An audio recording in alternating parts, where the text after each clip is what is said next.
안녕하세요, 잡슈광입니다.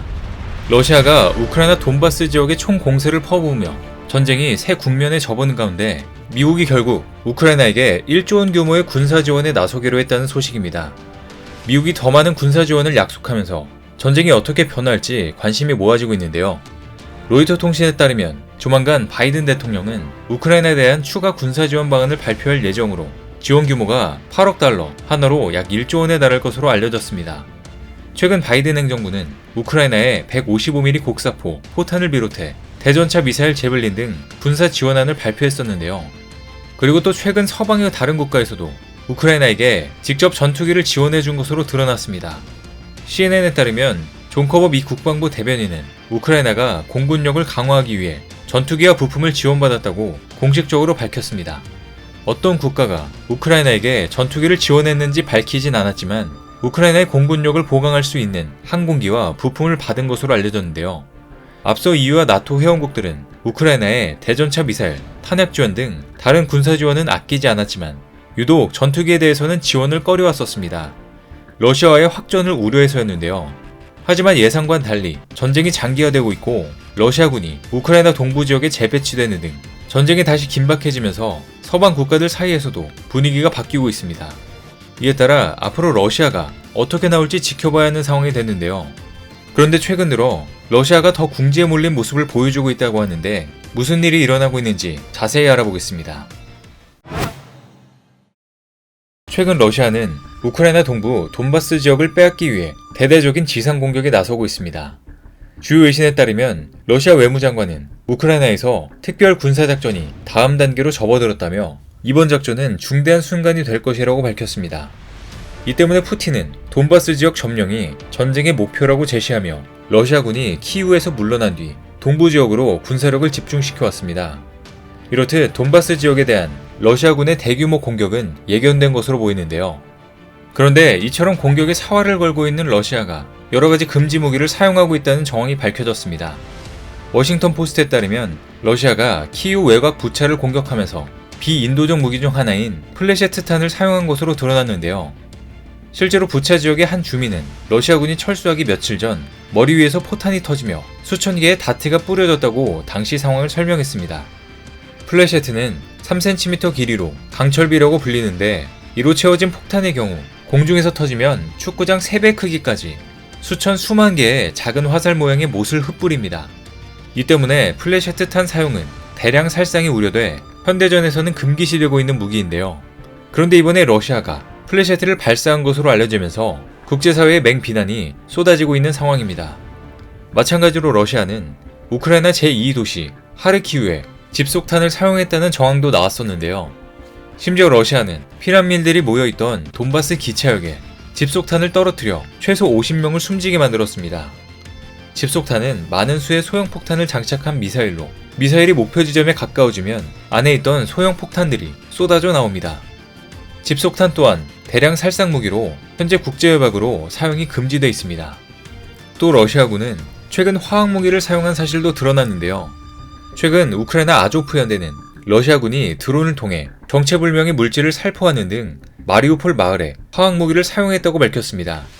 그동안 러시아군이 화학무기를 사용할 것이란 예측은 나왔었지만 직접 사용했다는 증언이 나온 것은 이번이 처음입니다. 그런데 가장 큰 문제는 이게 다 민간인에게 대량 살상 무기를 사용한 것이란 점인데요. 러시아는 이런 금지 무기들 뿐만 아니라 우크라이나 방공망을 뚫기 위해 미끼탄이라는 새로운 무기도 사용하고 있었습니다. 뉴욕타임즈에 따르면 러시아가 우크라이나 국경 밖에서 이스칸데르 M 단거리 탄도미사일을 쏠 때 미끼탄을 함께 사용하는 것으로 드러났는데요. 미끼탄은 말 그대로 우크라이나의 미사일 방어 시스템을 혼란시켜 회피하기 위한 무기로 미사일을 발사할 때 함께 사용됐는데요. 미 정보당국 관계자에 따르면 이 미끼탄은 약 30cm 길이에 다트처럼 생겼으며 전자기기로 채워져 있습니다. 미끼탄은 미사일을 찾으려는 적의 레이더를 방해하는 무선 신호를 생성하고 발열 장치도 있어 탄도미사일을 요격하려는 열추적 미사일을 유인하기도 하는 것으로 알려졌는데요. 영국군에서 22년간 폭발물을 처리한 전문가도 중국과 러시아의 수많은 탄약을 봤지만 이것은 처음 본다고 말했습니다. 전문가들은 러시아가 이 미끼탄을 사용한 것을 보면 러시아군 지도부가 부주의하거나 그만큼 급박한 상황에 몰린 것이라 유추할 수 있다고 설명했습니다.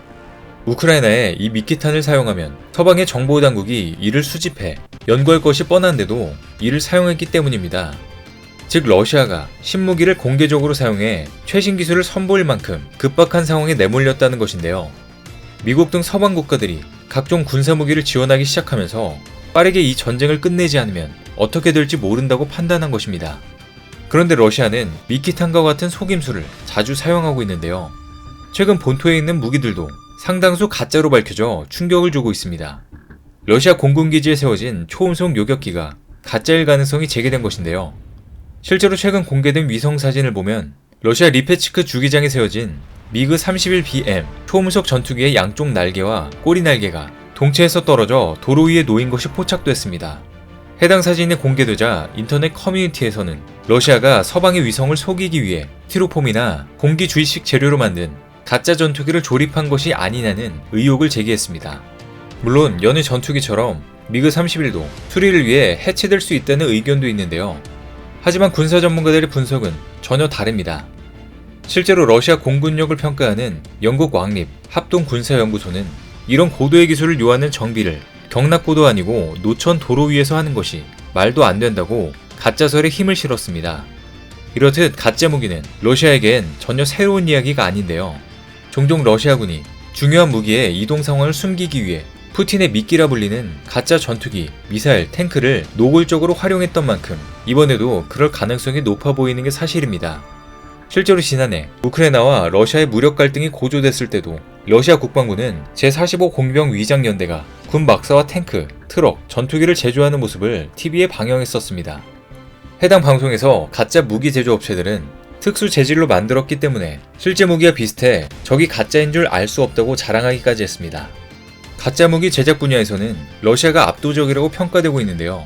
이번 전쟁에서도 이런 정황이 나오게 된 것은 러시아가 원래 이런 전략을 사용하기도 하는 것은 맞지만 실제로 현재 러시아는 생각지도 못한 피해를 계속 입으며 막대한 군사 무기들을 잃었기 때문으로 보입니다. 군사 전문 매체 오릭스에 따르면 우크라이나 침공 이후 러시아군은 군사 장비 또는 무기를 1,500대 정도를 소실하는 등 전력 손실이 막심한 것으로 나타났습니다. 또 뉴욕타임즈가 보수적으로 추산한 러시아 군인 사망자는 7,000에서 9,000명 수준으로 아프가니스탄 전쟁 20년 동안 사망한 미군 수보다 더 많았습니다. 이뿐만 아니라 보급품 조달 지원 부족으로 러시아 내 다른 물자들도 부족한 상황에 처해 있는 것으로 전해졌는데요. 즉 상황이 이러자 푸틴의 미끼인 가짜 무기를 동원할 수밖에 없게 된 것입니다. 뿐만 아니라 푸틴은 우크라이나와의 전쟁 시작 전부터 가짜 뉴스를 만들어 미리 작업하기도 했는데요. 최근에 푸틴 대여까지 쓸 정도로 러시아의 상황은 좋지 않아 보입니다. 실제로 주요 외신들은 푸틴이 암살 위험을 피하려 대역을 사용하고 있다는 주장을 제기하며 푸틴 대역이 대통령 전용 건물에 살며 푸틴과 거주지를 공유하고 있다고 밝혔습니다. 심지어 대역은 푸틴과 같은 걸음걸이를 구사하도록 훈련받았으며 크렘린궁 회의에서나 푸틴이 움직일 때 미끼로 이용되는 것으로 전해졌습니다.